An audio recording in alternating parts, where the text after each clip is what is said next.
Ladies and gentlemen, welcome back to Villa on Tour for the most original content idea ever. Look, it's the week leading up to the Premier League and I just thought I'd give my predictions. Obviously, the main one that I'm excited to talk about, and I'm sure the vast majority of you guys watching are intrigued to hear me talk about, is Aston Villa and where I think Aston Villa will finish this season. But I'm also excited to talk about other teams and where I think they will finish. We're talking league winners, top 4 or top 5, mid-table mediocrity, who's going to get relegated? Are the 3 promoted teams going to go straight back down? I'm going to tell you, this is fact. This isn't just my opinion. This is going to happen. And if you disagree with me, you're wrong. Anyway, I'm only joking. Obviously, it's opinion. Do not kick off if I put your team lower than you think. It's literally my opinion. It doesn't matter. And if you do disagree, get involved in the comments and let me know what you're thinking. Whether that is Villa and you think I've majorly overestimated us or the opposite, please do leave a like on the video if you do go on to enjoy it, and subscribe to the channel if you haven't already. The season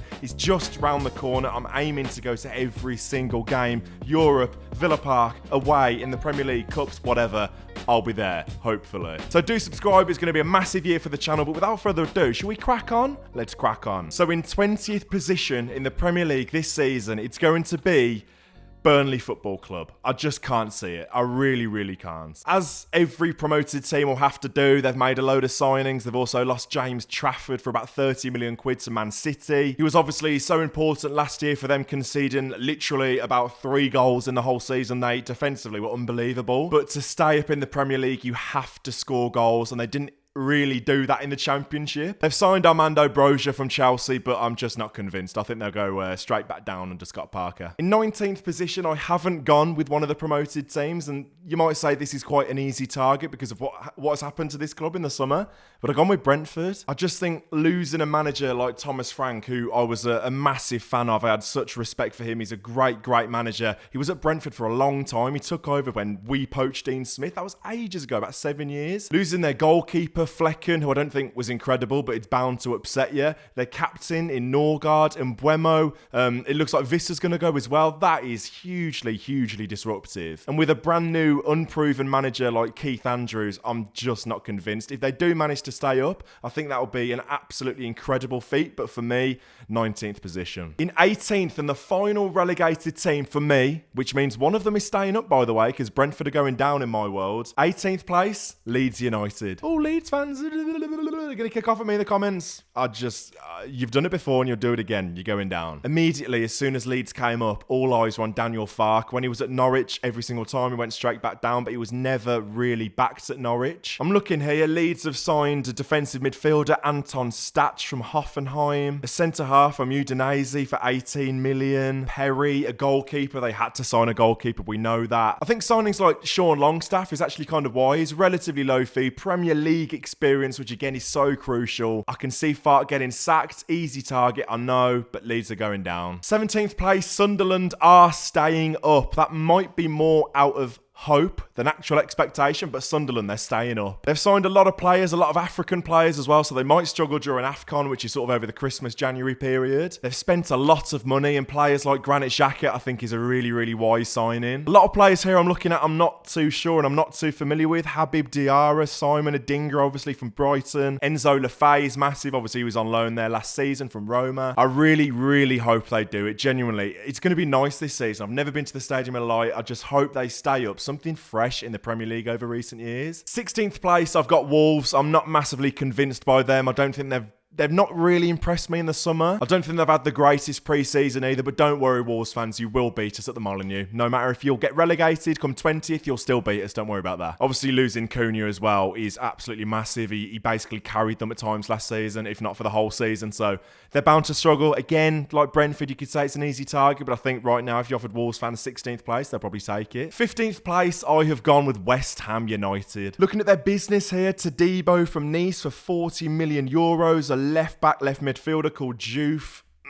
not massively convinced. Obviously, losing Kudus as well to Tottenham, they won't be happy with that. Again, for a lot of money. Their striker situation as well really doesn't impress me. Callum Wilson, if you can keep him fit, is a decent signing, but he hasn't been fit for about 10 years. Fulkrug as well, again, is another striker who just can't keep fit and looks slower than me if I was playing Premier League football. 14th place, I have got a side who have basically done absolutely nothing this summer transfer window, Fulham. According to Transfermarkt, the only thing they've done is sign Benjamin Lecomte, a 34-year-old goalkeeper from Montpellier for 500 grand. That's it. I like Marco Silva. I think he's a cracking manager. So Fulham, 14th place, average. Now, 13th position. Mid-table sort of mediocrity we're getting into now. I think the sides between sort of 11th and like 14th, 15th, even like up to 9th could basically be in any order. But 13th place, I've gone with a side whose defence has been absolutely ripped to shreds this summer.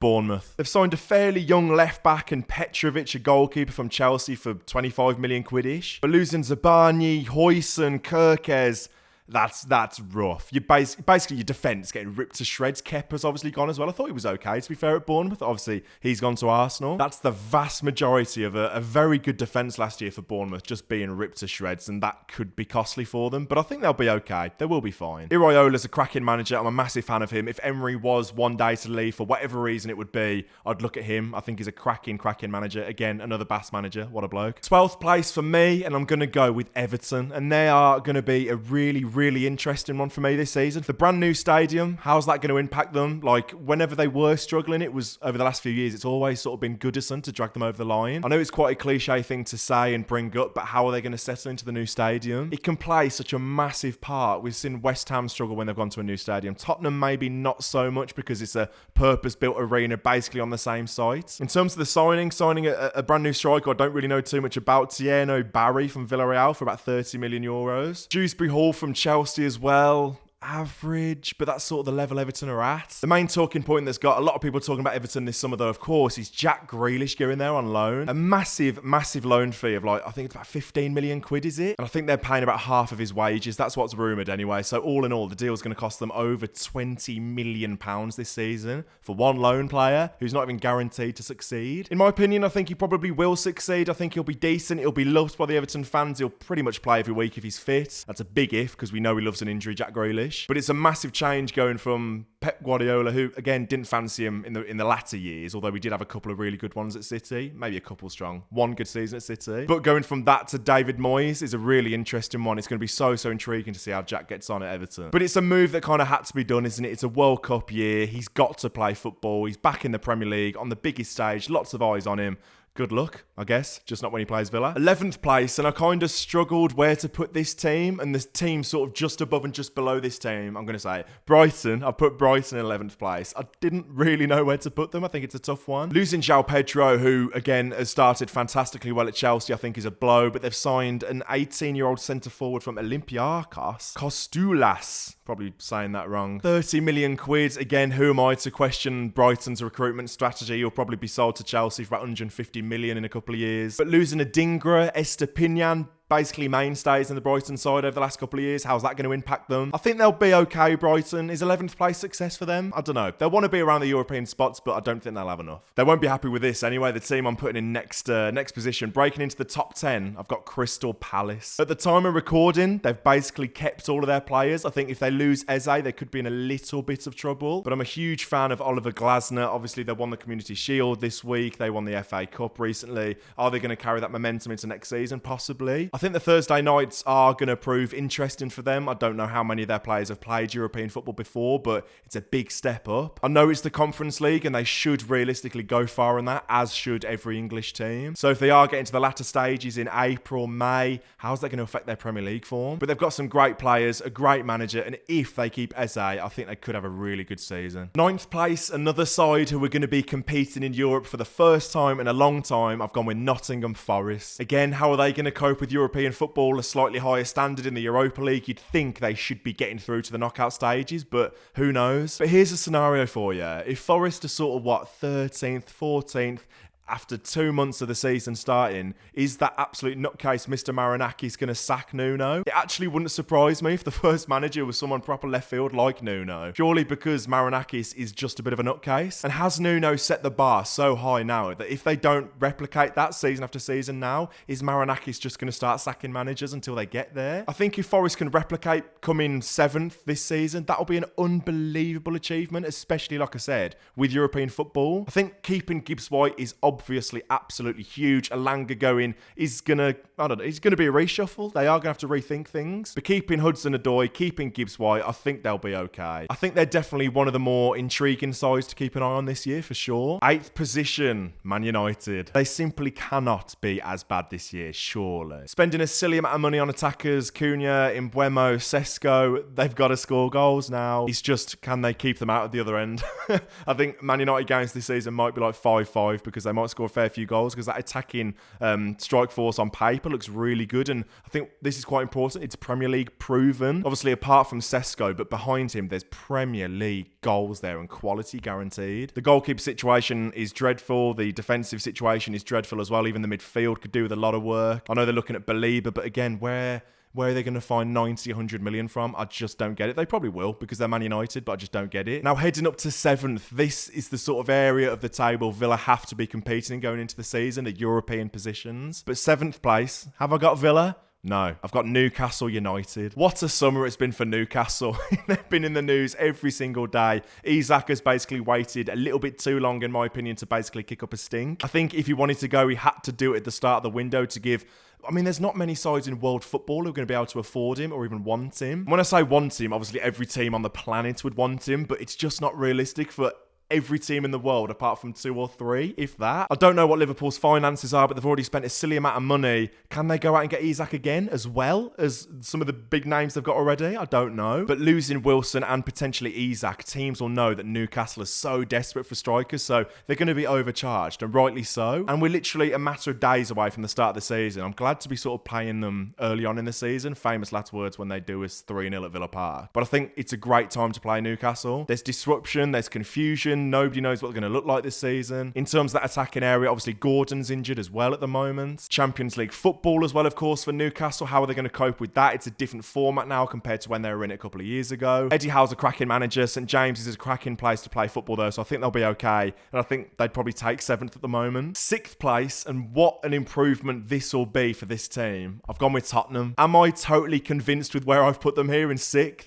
Not really. I think I could easily see them sort of come in 12th this season. But I've already said it when I talked about Brentford. I'm just a massive fan of Thomas Frank. But how is he going to translate the fantastic job he's done at Brentford for so many years now to a side who there is expectation, naturally? You never really had that at Brentford. Now at Tottenham, especially after such a dreadful year last year, there is expectation. In the transfer window, could they have done a little bit more? Yes. I think if I was a Tottenham fan, I'd be fuming with the fact we didn't get Gibbs White over the line. I would have loved that. I think he would have absolutely flown at Tottenham as well. Obviously, they've got Kudus in for 50, 60 million, whatever it was. That'll be a decent signing, but I think Tottenham could potentially do with a little bit more. They've let Son go, but again, I think they need more. Solanke, if he stays fit, he'll score a decent amount of goals. They've got Champions League to deal with this season. It's going to be tough. I'm sort of doubting myself now. Is 6th too high for Tottenham? I think that'll be an unbelievable season if they can get it. Oh, what's that top you've got on there, Max? Oh, this is Founders. Do you like it? Yeah, I love it. Ah. Yes, if you're wondering what this lovely garm that I've been sporting throughout the entirety of this video, this is from the company that myself and a couple of mates have set up called Founders. If you're on Twitter and you follow myself, Dan Bardell, Dan Rollinson, Rob Warner, you'll know exactly all about it. But this is the black AV floodlight shirt that I am sporting at the moment. There's a white version. There's a couple of other tees on the site as well. Loads more to come. Honestly, keep an eye out on Founders on the website, foundersdesign.co.uk. Follow us on social as well, Instagram, Twitter as well. There's loads of exciting stuff on the way, including new designs. There is a link in the description to go and check out Founders as well. So just before we move on to 5th position, go and check out Founders. Nice one. And you know why I've done all of that just before 5th position, the Champions League places, don't you? It's because at 5th position, I've got Aston Villa. If somebody asked me like this week, where are Villa going to finish? I'd probably say about 7th. But when I've been doing this, I thought, who is going to finish above us? Okay, so quick interjection from me. This was obviously filmed just before Jacob Ramsey pretty much sealed a deal to Newcastle. This video is going live on Wednesday the 13th, that is today, and it looks like that deal is going to get wrapped up today. It's a shame, it is a real shame to lose one of your own, someone who's come through the academy, made their debut in a massive Luke Roper shirt against West Brom all those years ago back in 2019. But when a club comes knocking with 40 million quid for me, for JJ, you can't turn that down, especially with the world of PSR that we live in. I think with someone who's obviously had injury issues, hasn't been in red hot form since 2023, scored one Premier League goal in a lot of games last year, £40 million of pure profit. You've got to take it. Reinvest that. For me, now I can see Asensio come into the club, and then I think we'll still have the freedom to do something else, but things will start moving now. Anyway, just wanted to say that and give a bit of context, because what I'm about to say doesn't take into account Ramsey going to Newcastle. So let's crack on. But the ones below us, like I've put Spurs, Newcastle, Man United, potentially, yes, they could finish above us. But I just think there's so much going on at those clubs, and I think we're settled, and especially with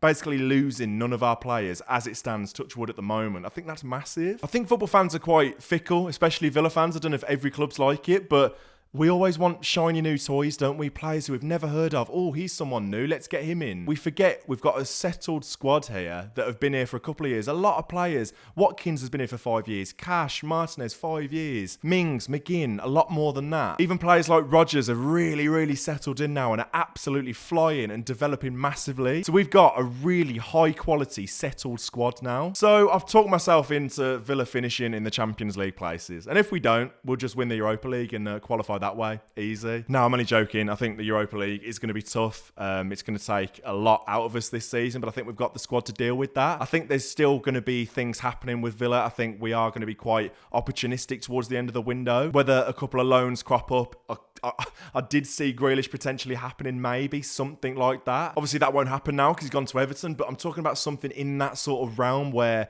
someone's made available late in the window. Maybe the selling club's desperate to get rid of X player and Villa just swoop. We've seen it previously, so that wouldn't surprise me. The signing of Gesson is really exciting and attacking talent. Marlon, I think we've got so many versatile, exciting players. I'm just looking forward to the season now. I still think we could do with a right-sided defender, but not the profile of these players, obviously, but signings like Nedeljkovic, Garcia, someone who comes in for £5-10 million, fairly low risk, a youngster who can prove themselves.